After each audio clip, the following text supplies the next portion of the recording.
हामिद मीर साहब, आप बताइएगा, क्या कोई इख्तिलाफ राय था कल बहुत ज़्यादा, जैसा कि रिपोर्ट भी हो रहा है कि इत्तफाक नहीं हो रहा था, ना नो कॉन्फिडेंस पे, ना ही इस बात पर कि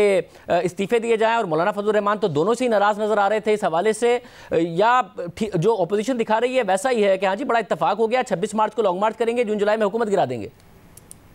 मौलाना फजल रहमान साहब जो है, उन्होंने ये जो कल पीडीएम का इजलास था, पीडीएम के इजलास से पहले उन्होंने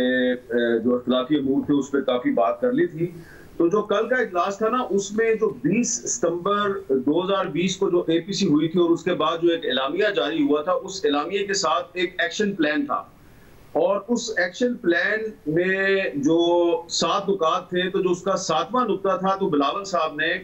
वो जो कागज था वो कागज अपने पास रखा हुआ था, और वो कागज की कॉपियां बाकी लोगों के पास भी मौजूद थी। तो उन्होंने वो जो नुकता नंबर 7 था वो सबको पढ़ के सुनाया, और उसमें जो था सबसे पहला था जो वो तहरीक अदम एतमाद था, और बल्कि तहरीक अदम एतमाद था। उसमें जो लफ्ज था वो तहरीक अदम एतमाद था, यानी कि सिर्फ एक तहरीक अदम एतमाद नहीं, और भी तहरीक का मतलब है ज्यादा तहरीक अदम एतमाद, यानी पंजाब में भी, बलोचिस्तान में भी, मरकज में भी, और उसके बाद फिर इस्तीफों का ऑप्शन भी था। तो उन्होंने ये कहा कि जो हम तहरीक अदम एतमाद की बात कर रहे हैं, ये भी पीडीए का जो पहला एलामिया उसके मुताबिक है, और आप जो इस्तीफों की बात कर रहे हैं और वो भी पीडीए के एलामिया के मुताबिक है, तो हमें तो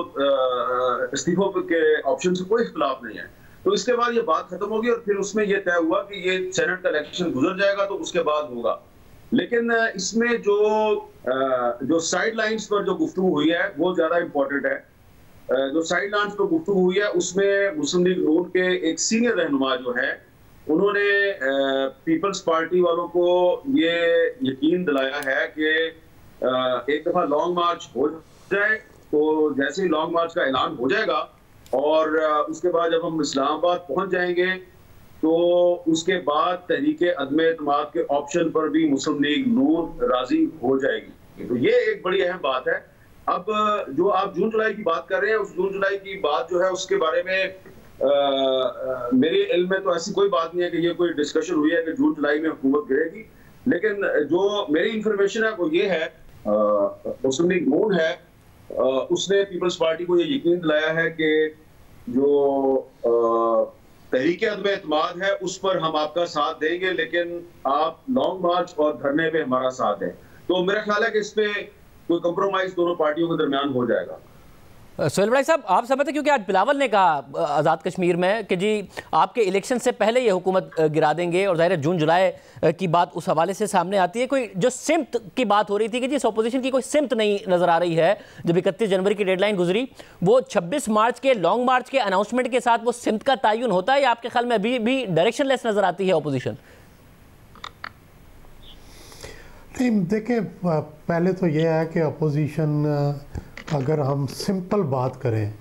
तो बात यह है कि पाकिस्तान के अंदर हुकूमत तब गिरती है, सिर्फ आदाद शुमार से तो गिरती नहीं है। कि अगर सिर्फ हम ये कहें कि किसके पास अरकान असम्बली ज़्यादा होंगे वो हुकूमत गिरा लेगा, ऐसा तो मुमकिन नहीं। क्योंकि हमने सेनेट के इलेक्शन में देखा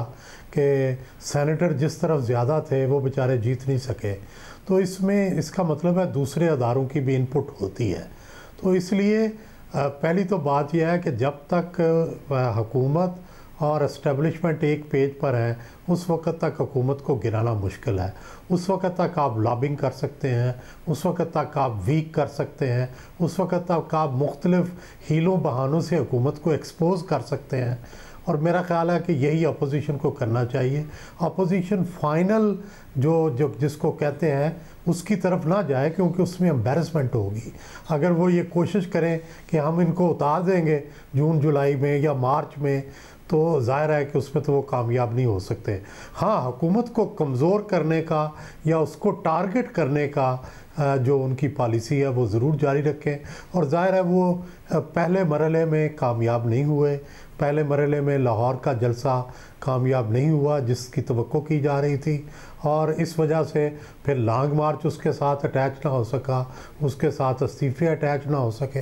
तो अब मेरा ख्याल है दूसरा मरला जो है उसमें नो कॉन्फिडेंस भी होगा, लॉन्ग मार्च भी गुजर जाएगा, और फिर दूसरा सबसे इम्पॉर्टेंट बात है कि आप पीटीआई के अंदर भी कोई डिफरेंसेस पैदा होंगे 6 महीने बाद, 5 महीने बाद, क्या उसके अंदर भी कोई ग्रुपिंग पैदा होगी, और क्या इस्टेब्लिशमेंट और हुकूमत जो है क्या वो भी 2 सफ़ों पे अलग अलग होंगे, तब तो है ये कामयाबी की बात। सिर्फ जलसे जुलूस से आप गड़बड़ तो पैदा कर सकते हैं, आप एक क्यास तो पैदा कर सकते हैं, लेकिन हुकूमत नहीं बदल सकते। फादू हुसैन साहब, आपको कोई सिम्त नजर आई है और ये ओपोजिशन अब हुकूमत को टाइम दे रही है या अपने आप को टाइम दे रही है कि जी 26 मार्च को करेंगे ताकि हम सेनेट के इलेक्शन भी लड़ लें, उससे पहले बाई इलेक्शन भी लड़ लें, फिर सेनेट चेयरमैन भी इलेक्ट हो जाए, और फिर जून जुलाई की बात है कि आज़ाद कश्मीर के इलेक्शन, ये कोई सिम्त है और ओपोजिशन असल में अब के हुकूमत में इख्तलाफात पैदा हो जाएं या उसके इस्टेब्लिशमेंट से इख्तलाफात पैदा हो जाएं, इसके लिए अपने आप को टाइम दे रही है बजाय इसके कि हुकूमत को टाइम दे रही है? देखिए शाहज़ेब, ये तो बिल्कुल बात वाज़ेह हो गई है कि इस वक्त जो सितंबर में जो पीडीएम ने जिस तरीके से अपनी मुहिम का आगाज़ किया था, वो उसका पहला फेज़ अब तकरीबन ख़त्म हो चुका है, और उस फेज़ में से जो इन्होंने अहदाफ हासिल करने थे वो नहीं कर पाए। उसके साथ साथ एक और बड़ा जो है मेरे ख्याल इंपॉर्टेंट डेवलपमेंट हुई है, वो ये हुई है कि शायद अपोजिशन को और उसके साथ साथ हुकूमत को और दीगर स्टेक होल्डर्स को भी ये मालूम हो गया है कि पीडीएम के पास ना तो उस तरह की स्ट्रैटेजी है और ना ही उस तरह के वेपन्स हैं जिसके ज़रिए वो स्ट्रैटेजी को आगे बढ़ाएं। यानी जलसे जुलूस करना और एक पब्लिक मोबिलाइजेशन करना, ये कहने में तो अच्छा है, लेकिन ये साबित हो गया है कि उनके जलसे जुलूस में ना तो उतने नंबर्स थे जिससे हुकूमत के दरो दीवार हिल जाएं, और ना ही सड़कों पे कोई इस तरह का हमें एक उबाल नज़र आया है जिससे लगे कि ये एक बहुत पॉपुलर मूवमेंट होती जा रही है। अब रही बात लॉन्ग मार्च के इस्तीफों की, देखिए उसमें ऑपोजिशन हर तरह के दावे कर सकती है, लेकिन असल कहानी बड़ी सिंपल है शाहज़ेब, और वो ये है कि अगर इन्होंने हुकूमत को गिराना है तो वो कैसे गिराना है। अगर लॉन्ग मार्च करनी है तो ठीक है, तारीख दे दी, बड़ी अच्छी बात है, उसके बाद क्या करेंगे,